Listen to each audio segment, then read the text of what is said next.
Good morning, all of you. It's a pleasure to have you all here with us, and I guess this is the fifth financial distribution summit. I've had the opportunity to chair the last three of them. This is the third one that I'm chairing, and I thank CII and all the partners for making this happen. Yesterday, I had an opportunity. Yesterday was a Sunday, and I had an opportunity to go to a mall and do some shopping. The discussion since November 8, I'm sure all of you know, is about demonetization. And in one of the stores, much to my utter surprise, this was a store of Wrangler or one of these stores, I'm not able to remember. They had boldly advertised, we accept old 500 and 1000 rupee notes. And you must see the crowd inside that store. Whereas the whole mall is going empty in terms of people busy with shop to stop and what's happening at home. This was one store which was crowded because people wanted to kind of dispose of their 500 and 1000 rupee notes. So it starts with that, and there are more interesting experiences that people have had across, and every social conversation that you have to begin and end up with demonetization and how they have been challenged. Back to this edition of financial distribution, I guess after last year's success, we wanted to do it one more time this year, and I guess it will continue. So following the footstep of the past four successful editions, the fifth CII Summit on Financial Distribution is being held to recognize and acknowledge the pivotal role played by the network of financial distributors in the current landscape of financial markets in India. I would like to take a pause here and talk about distribution, the distribution community. We had a discussion and challenge as to how is it that we want to name this summit. Every year we call this as a financial distribution summit, but this time we said that it is also important to give the impetus and trust to financial distribution as a business, as a community, and call that as an opportunity to grow into a zillion distributors. So if you had seen the agenda and what has been planned for the day, the idea is to have a zillion distributors reaching out to a billion people to facilitate financial distribution. I guess this is not the regulatory overhang that we have today in the marketplace. There are too many challenges being cast on the asset management industry, the insurance industry, in terms of more and more compliance, in terms of more and more regulations coming their way, and a whole lot of it has to do with distributors as well. So how many of you here are distributors? Can you just raise your hand? Yeah, okay. So the big challenge that we have is to see how distribution in a very responsible manner be a part of the ecosystem, apart from several initiatives that have been undertaken by several regulators in this country, whether it's the mutual fund regulator as in SEBI, or the insurance IRDA, or the pension regulator as in PFRDA. My sense tells me that distribution is here to stay, intermediation is here to stay, and given the sheer scale and size of our country, it's going to be very difficult to kind of say no to distribution or get investors to invest without proper advice. So distribution going into a more advisory role seems to be welcome, but the scale at which it is being anticipated, in my view, may not happen at that pace. But I guess over a period of time, and that's how, as per this recent white paper that SEBI has launched, we're looking at something like 3 years to migrate from distribution to advice. Therefore, the objective of the discussions will be to focus on the way ahead, build a robust network of millions of distributors in order to attract a billion of investors into the financial ecosystem. What has happened on demonetization again is supposedly going to benefit the MF industry, the insurance industry, and everything that has to do with wealth management and investment management. The entry of multiple new players across products such as mutual funds, insurance and likes, coupled with unprecedented growth in financial literacy that we have been seeing in this country, and thanks to the adoption of digital media, has led to a stronger demand for financial distributors who are required to facilitate this marketplace for financial products. Also taking a cue from the theme of this year's summit, which is what I just spoke about, distribution disrupted, a key focus would be to discuss the way ahead for the distributors to make the most of recent disruptions into the financial ecosystem, which the ecosystem has witnessed pertaining to emerging alternate channels, distribution through digital platforms, and leveraging on rural branch network of public sector institutions to ensure that the last mile reach to the grassroots consumers is achieved. Friends, the sessions today have been placed to deliberate upon diverse topics, and we hope to make this insightful in terms of key takeaways. You are encouraged to actively participate and place your questions in the round table during the question and answer slots, and ask your eminent panel any questions which may be on the top of your mind. I will just walk you through what has been planned out for today before I sign off. The first session is the inaugural plenary where after my speech is over, we will have KPMG presenting some key insights on the launch of their CII KPMG report, post which we will have a tea break at about 11:15 or so.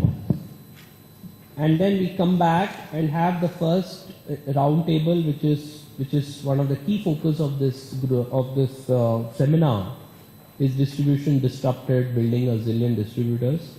The panelists we have chosen there are very eminent.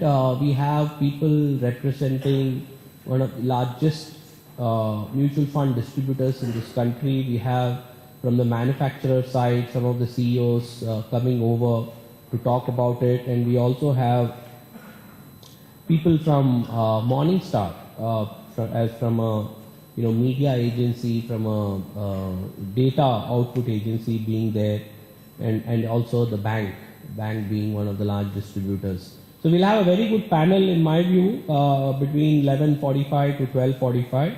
After that we have a networking lunch, and then we are back at 2 o'clock. And there it's a plenary which covers the product manufacturers agenda.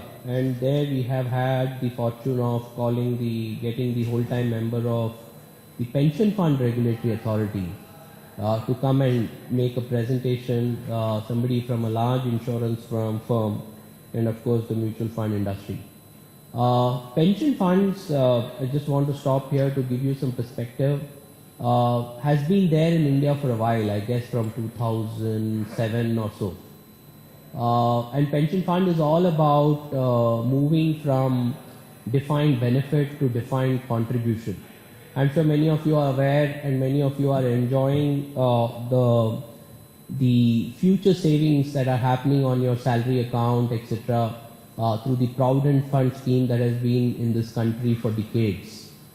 The Provident Fund scheme is nothing but a defined benefit, because every year on year, you get something like 8.25, 8.5% return on the money that the employer deducts from your salary and puts it into the Provident Fund. Now that scenario world over has to change, and that change will happen soon. It's already happened with the state and central governments making it mandatory to move to the new pension scheme. And what happens there, for the benefit of all of you, is that when you are in the Provident Fund environment and you retire after 20, 30 years of work life, you're able to withdraw that entire value of what you have invested along with the interest that you have earned. Given the fact that life expectancy in this country has significantly gone up, what has been happening in most markets is that wherever Provident funds have existed is that money gets consumed, assuming you retire by 60, the money gets consumed in a very short span of time, and then you go on to live till 75, and as a result of which you're literally struggling to support yourself. What pension does is exactly the opposite. First of all, it does not define a rate of interest. So it allows you to invest in a healthy mix of equity, debt, and money market funds based on your age, income profile, etc. And as you retire, all the money that has been accumulated in your name doesn't go back to you automatically. Sum of about, if I remember correctly, 40% or 60% goes back to you as a one-time payout. And the balance is what you put in an annuity with an annuity service provider like an LIC or a SBI Life. And through your lifetime and your spouse's lifetime, you can figure out which policy will consistently earn a certain amount of money as pension, which is where most of the World Bank aided projects come into picture, which is where most of the future lies for us because of the longevity that we have established thanks to better healthcare in this country. So therefore, the opportunity today is that the Pension Fund Regulatory Authority are realizing, and we will hear more in the afternoon, is the fact that pension has not been intermediated at a scale at which it should have been done. Over a 10-year period, we are looking at something like 1.5 crore of citizens, mostly state and central government employees, and the Atal Bihari Pension Yojana, which is really the low end of the spectrum, adding up to that 1.5 crore. And if you see the tax population in India, which is about 4 crore, if you see the pension reforms in terms of tax benefit, which is becoming more and more significant and relevant, what the Pension Fund Regulatory Authority have realized, this intermediation is required there as well. Of course, they call that as retirement advisor, the paper got floated, the circular got notified, people are still trying to understand, the monies involved are just about good enough for a distributor to make his ends meet and may not be very, very profitable at this point of time, but the path has begun. So when I say that we are trying to build a zillion distributors, I hope time will tell that I'm not awfully wrong.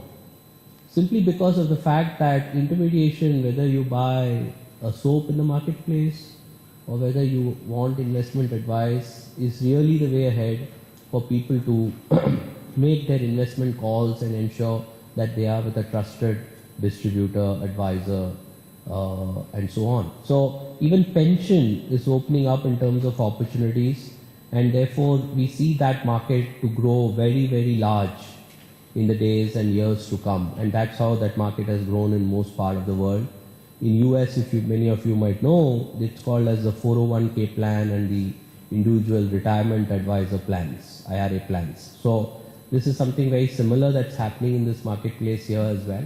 This is something which is similar happening in many emerging markets that we operate in, where people are moving away from defined benefits to defined contribution.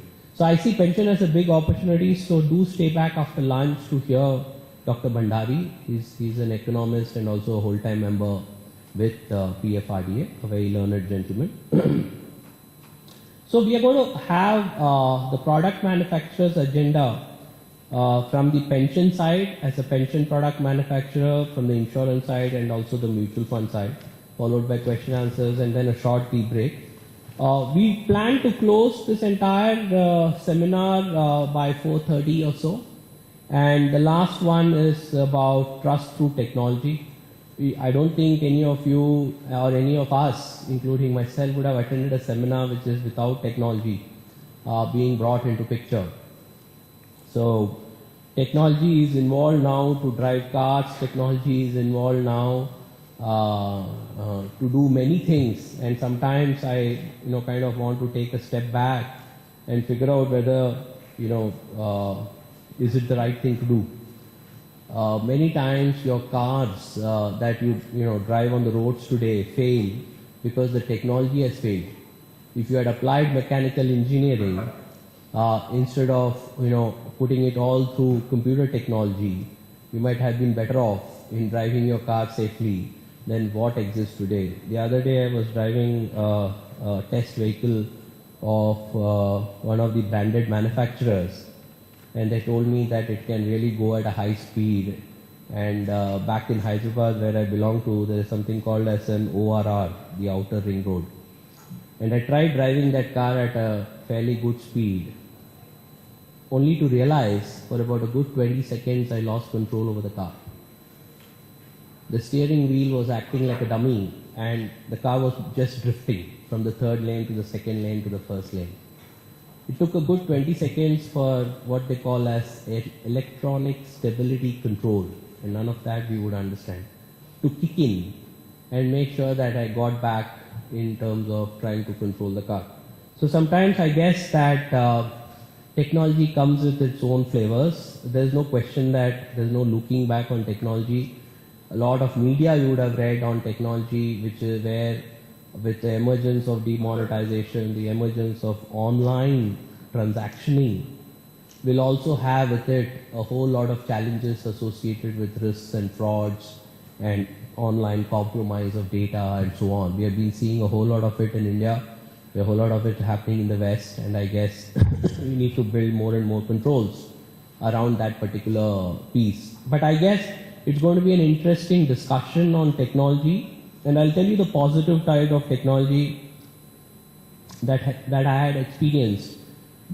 A few years back, I had to buy some laminates and veneers. If you know laminates and veneers, that's to decorate your cupboard and stuff like that. And I went to a store in Hyderabad, and then I asked them, they showed me, it's like buying saris, if I may say so. With no offense meant to women. So you go there, you get lost because thousands of saris are thrown at you. So this veneer laminate business is very similar, and I got to learn a little bit from there. But what had happened at the end of it is I forgot to take the pics of the ones I liked. But the storekeeper remembered it, and then I called him back after a couple of days, or he called me, "Sir, aapko kharidne ka hai? Are you interested?" and all that. I said, "I'm interested. Why don't you send a photograph?" Then he said that, "Sir, aapke paas WhatsApp hai?" So I said, "I don't have WhatsApp." And this goes back 5-6 years. I think about a year after WhatsApp started. So I felt very ashamed. Here was this guy, was a small storekeeper, and here was I trying to think that I know a few things in life, only to realize that I didn't know many things in life. The first thing I did was get onto WhatsApp and make sure that I connected, and then he sent the mail so easily. So technology that way made a big difference. There was another instance which recently happened. Again, I was up the wrong side. I was in Jaipur last week, and I had to pick up a few. Jaipur is all about, kundan and this and that, and you could pick up a few things, not very expensive, but one of those small jewelry items that your wife would like. So I picked up a couple of things. They cost me 1,000 rupees. And then I told them that, do you take credit card? So that guy said, no, because 1,000 rupee notes don't work. You can't carry hundreds in that manner. So it was a challenge, and I still wanted to buy. So the logical question was, do you take a credit card? That guy says that, no, I don't take a credit card. Do you have what's that called? Paytm. I was like, how many of you have Paytm here? Can you just raise your hand? I would say about 50-60%. So again, I was up for embarrassment. I used to be a big fan of BlackBerry for good reasons, and BlackBerry fans the world over are like one of those Harley Davidsons. So they never give up on BlackBerry till BlackBerry gives up on them. So the stage has come for BlackBerry to give up, because BlackBerry is now not supported by most of the app providers in this marketplace, right from Uber to Ola to Paytm to WhatsApp to the social media and so on. So I ended up changing my BlackBerry to one of the more feature-rich smartphones, if I may say. And then the first thing I did was to put Paytm on mine. And then I realized that when I did it, it took me less than 10 minutes to set up my Paytm account and connect it to a credit card. And then transactioning becomes that much more easier. So you're able to connect, you're able to pay, all the small stuff that you want to do, you're more than happily doing it, and there's absolutely, and to make sure that I understand what I am getting into, I did a transaction with another colleague of mine who has a Paytm account. So I transferred 100 rupees, and then that colleague transferred back that 100 rupees. So I saw 1,000 rupees becoming 900, 900 becoming 1,000. And I was very happy that I guess we have some Paytm speakers as well today. So the point I'm making is that technology is really going to be disruptive, and people who adapt to technology are the ones who are going to survive. and both back at Carvi and the marketplace here and the mutual fund industry, I must say is something that we cannot ignore unless we want to get wiped out. So technology is going to be a significant part of the discussions at the end of the day today. And lastly, I must thank